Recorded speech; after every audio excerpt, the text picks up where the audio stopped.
Hello दोस्तों, आज की इस वीडियो के दौरान हम बात करने वाले हैं जीटीएल इंफ्रा को लेकर। जीटीएल इंफ्रा में अगर बात करी जाए तो आज के सेशन में फिर से हल्का फुल्का जो रिकवरी है वो आपको देखने को नज़र आया है।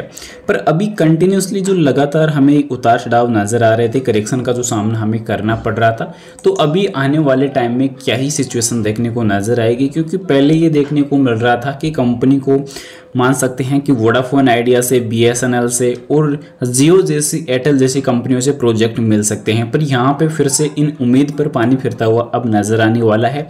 वो ऐसा मैं क्यों बोल रहा हूँ वो आगे इस वीडियो में आप लोग को पता चलने वाला है। साथ ही साथ आने वाले जो नंबर्स हैं Q2 के, तो उनमें फिर से कहीं ना कहीं हमारे साथ एक बड़ा ट्रैप होता हुआ नज़र आ सकता है, बड़ा गेम हो सकता है। तो इन सब चीज़ों से अलर्ट रहने क्या हो सकता है।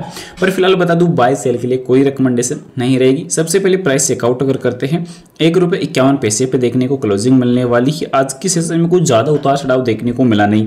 ₹1.49 की ओपनिंग थी, ₹1.48 तक करेक्शन रहा और इंट्राडे का हाई ₹1.51 देखने को मिला। अब सबसे महत्वपूर्ण चीज़ यहाँ पे क्या देखने को मिल रही है कि जो पिछले 5 सेशन में करेक्शन हमें देखने को मिला था वो यहाँ पे ज़्यादा बड़ा देखने को मिला नहीं। क्योंकि ₹1.55 से आज के सेशन के लिए अगर देखा जाए तो ₹1.48 तक यहाँ पे गिरावट नजर आएगी। वहीं अगर हम बात करें 1 मंथ की, तो 1 मंथ में नॉर्मल आपको देखने को नजर आएगा, पर ₹1.45 तक भी गिरावट नजर आई थी।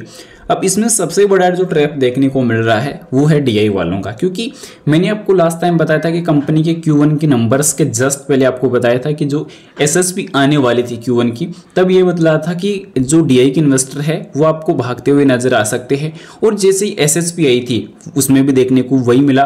कंपनी ने हर रिजल्ट के जो अपडेट आती है, जो पीडीएफ जो कंपनी नोटिफिकेशन जो डिस्क्लोजर रिलीज करती है रिजल्ट्स के साथ, तो कंपनी उसमें हमेशा ये बोलती है कि कंपनी को बीएसएनएल से, वोडाफोन आइडिया से और जियो जैसी कंपनियों से प्रोजेक्ट मिल सकते हैं। पर यहाँ पे जियो और एयरटेल को तो छोड़ सकते हैं, पर यहाँ पे बीएसएनएल और वोडाफोन आइडिया जैसी कंपनियों को कंपनी जो है काउंटिंग में ले रही है।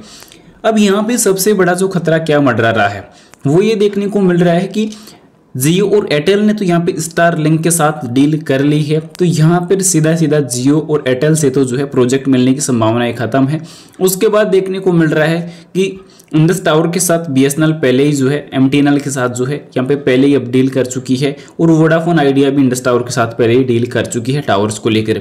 अब यहाँ पे मेन दिक्कत जो आ रही है वो देखने को ये मिल रही है कि कंपनी के पास मौजूदा टाइम के अंदर 26,000 प्लस टावर्स है, वो भी 22 प्लस सर्कल्स के अंदर। उसके बावजूद भी कंपनी को कोई प्रोजेक्ट देने के लिए रेडी नहीं है। कंपनी के ऊपर काफ़ी भारी भरकम कर्ज देखने को मिल रहा है, और कंपनी की क्वार्टरली बेसिस पर और सालाना बेसिस पर दोनों कंडीशन में सेल में आपको एक भारी भरकम गिरावट नजर आएगी। कंपनी के जो खर्च है आउट ऑफ कंट्रोल नजर आएंगी। तो सिचुएशन काफ़ी ज़्यादा कंपनी की खराब देखने को नजर आई है, और इनकी बदौलत कंपनी आने वाले टाइम में जो हालात हैं वो और भी बिगड़ते हुए नजर आएंगे। क्योंकि भले ही आज के सेशन को अगर काउंट अगर किया जाए, देखा जाए, तो वॉल्यूम आपको काफ़ी बढ़िया देखने को मिल जाएगी, जो 3,78,00,000 की रहेगी। ट्रेड वैल्यू को लेकर अगर बात करी जाए तो 5.5 करोड़ से अधिक की रहेगी। बी सेक्शन में काफ़ी अच्छी क्वांटिटी नजर आई है।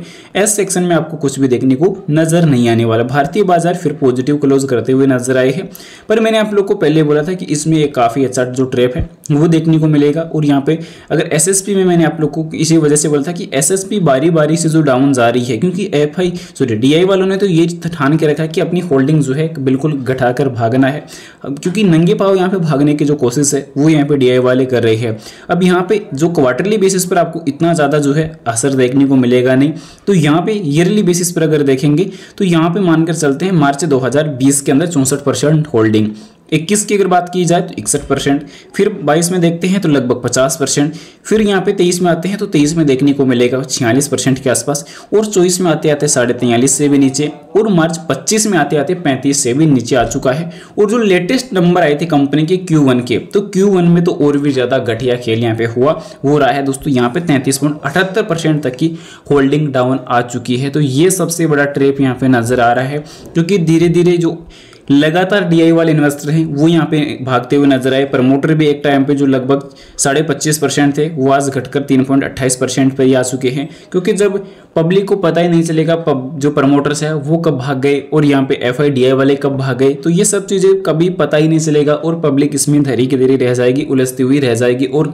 निकलने का आगे आने वाले टाइम में जो है मौका भी नहीं मिलेगा, क्योंकि कंपनी फिर बाद में कहीं ना कहीं आगे चलकर कर्जे के चलते कहीं ना कहीं शट डाउन होती हुई नजर आ सकती है और कंपनी आने वाले टाइम में बर्बादी की राह पर और भी बढ़ती हुई नजर आ सकती है।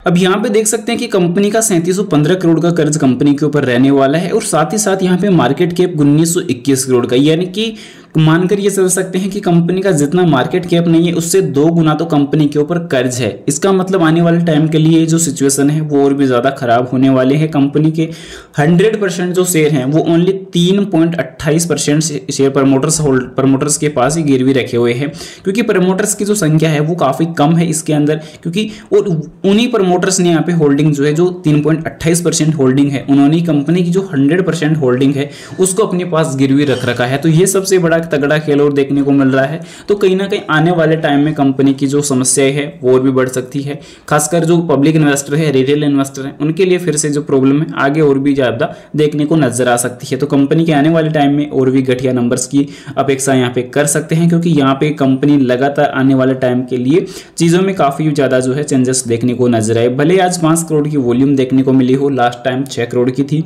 उससे पहले भी 6 करोड़ की नजर आई थी, पर कंपनी का ट्रैप बिल्कुल कम होने वाला है नहीं। तो फिलहाल आप लोग को अलर्ट रहने की आवश्यकता है। फिलहाल बता दूं, बाय सेल के लिए कोई भी रिकमेंडेशन सजेशन नहीं रहेगी, जानकारी ओनली एजुकेशन पर्पज के लिए रहेगी। वीडियो पसंद आए तो लाइक और चैनल को सब्सक्राइब जरूर से कर दें।